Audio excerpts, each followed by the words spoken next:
अब हम एक नए टॉपिक पे डिस्कस करेंगे, वेरिएबल्स। तो वेरिएबल्स क्या होते हैं? कंप्यूटर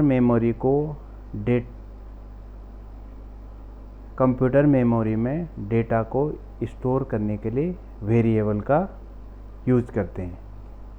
वेरिएबल को डिक्लेयर करने के लिए डिम स्टेटमेंट का यूज करते हैं। डिम का फुल फॉर्म होता है डायमेंशंस। तो सबसे पहले डिम कीवर्ड का यूज करते हैं, फिर वेरिएबल नेम, जो भी हमने वेरिएबल का नेम रखना है, फिर एज कीवर्ड का यूज करते हैं, फिर उस वेरिएबल का डेटा टाइप, जैसे डिम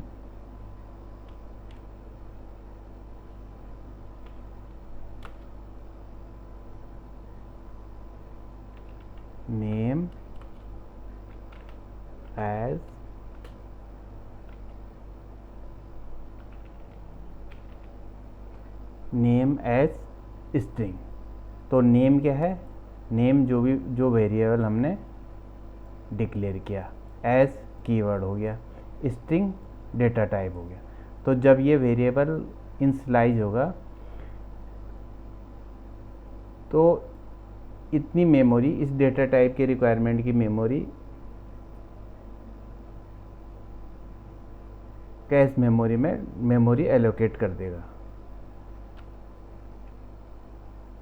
वेरिएबल को दूसरे तरीके से भी डिक्लेयर करते हैं, dim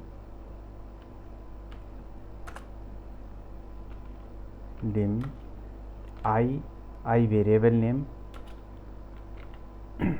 as keyword integer.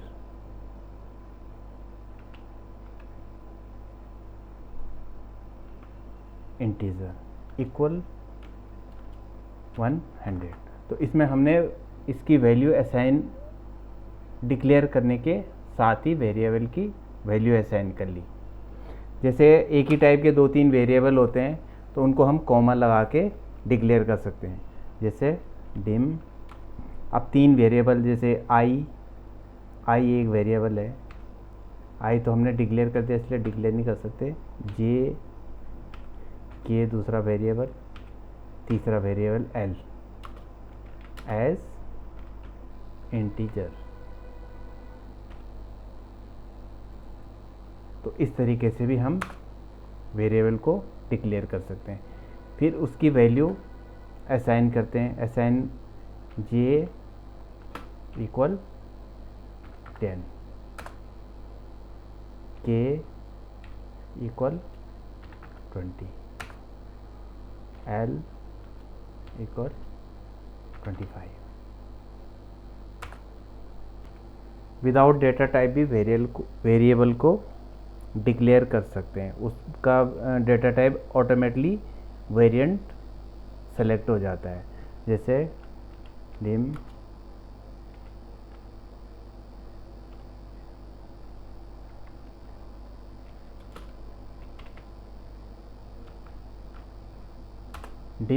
Reply, तो इसका डेटा टाइप ऑटोमेटिकली वेरिएंट में सेलेक्ट हो जाएगा। दूसरा न्यू कीवर्ड का यूज़ करते हैं। न्यू कीवर्ड का यूज़ कहाँ करते हैं? जहाँ हम ऑब्जेक्ट को डिक्लेयर करते हैं। जैसे डिम BTN बटन, वेरिएबल का नाम है BTN, एज न्यू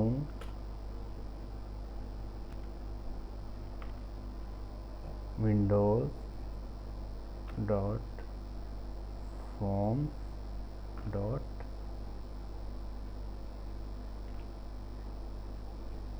बटन। जब हम नया बटन क्रिएट करते हैं तो ऐसे करते हैं, BTN डॉट टैग्स।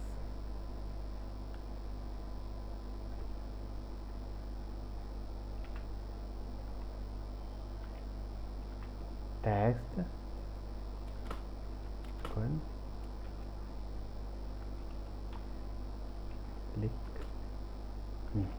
जब भी हम कोई स्ट्रिंग लिखते हैं तो सिस्टम में डबल क्वेट्स के अंदर ही स्ट्रिंग को लिखा जाता है।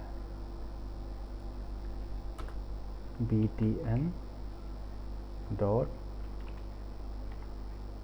शो, तो btn शो हो जाएगा। अब बात करते हैं वेरिएबल के लाइफ टाइम एंड स्कोप के बारे में। तो वेरिएबल की लाइफ अपने ब्लॉक्स या प्रोसीजर के बाहर नहीं जाते। ब्लॉक जब स्टार्ट होता है तो वेरिएबल इनिशियलाइज हो जाएगा और ब्लॉक के एंड पे वेरिएबल अपनी मेमोरी को रिलीज़ कर देगा। और यदि हमें कोई ऐसे वेरिएबल की ज़रूरत है जो पूरे फॉर्म में अपनी वैल्यू दे, उसको हम फॉर्म वाले ब्लॉक में डिक्लेयर करते हैं। सबसे पर क्लास में डिक्लेयर करते हैं। अब ये फॉर्म क्लास यहाँ से स्टार्ट हो रही, तो यहाँ पे हम डिक्लेयर करेंगे dim id as integer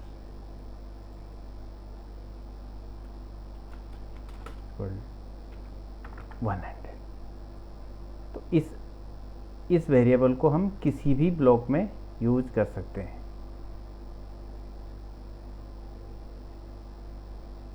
जैसे ब्लॉक 2 में यूज करते हैं,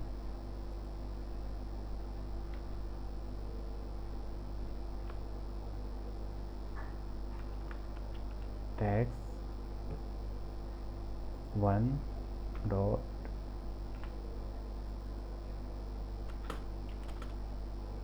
id।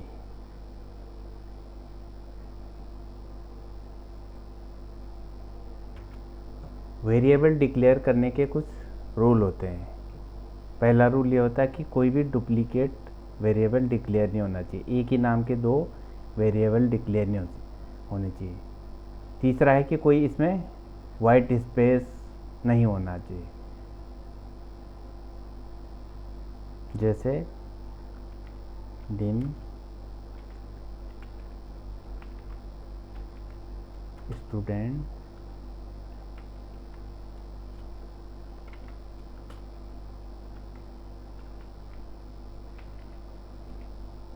Student name as string. तो यहाँ पे रेड मार्क आ गया, एरर आ गया, क्योंकि यहाँ पे एक ब्लैंक स्पेस है। तो ये ब्लैंक स्पेस नहीं होना चाहिए। तो इसकी जगह हम क्या कर सकते हैं, इसकी जगह हम अंडरस्कोर का यूज कर सकते हैं। अंडरस्कोर का यूज कर सकते हैं।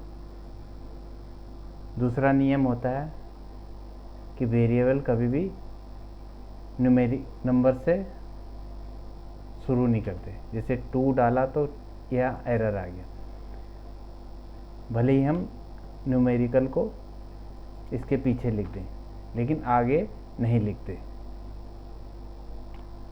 वेरिएबल को डिक्लेयर करने में कोई भी स्पेशल कैरेक्टर का यूज नहीं करते, सिर्फ अंडरस्कोर को छोड़ के।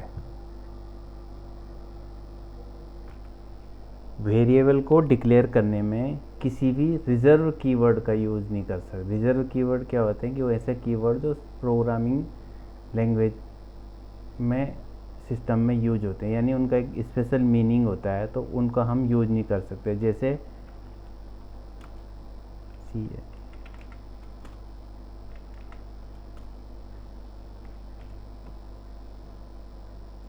तो क्लास एक जो है रिजर्व कीवर्ड है, मतलब क्लास जो है ये एक सिस्टम में यूज होता है, लैंग्वेज में यूज होता है, तो इसका कोई मीनिंग होता है, इसलिए हम वेरिएबल को नेम में डिक्लेयर नहीं कर सकते। इसलिए हम इसकी स्पेलिंग में थोड़ा सा चेंजेस कर देते हैं, तो वो एक्सेप्ट हो जाता है। जैसे क्लासेस कर दिया हमने, एक्सेप्ट। जैसे डेट, जैसे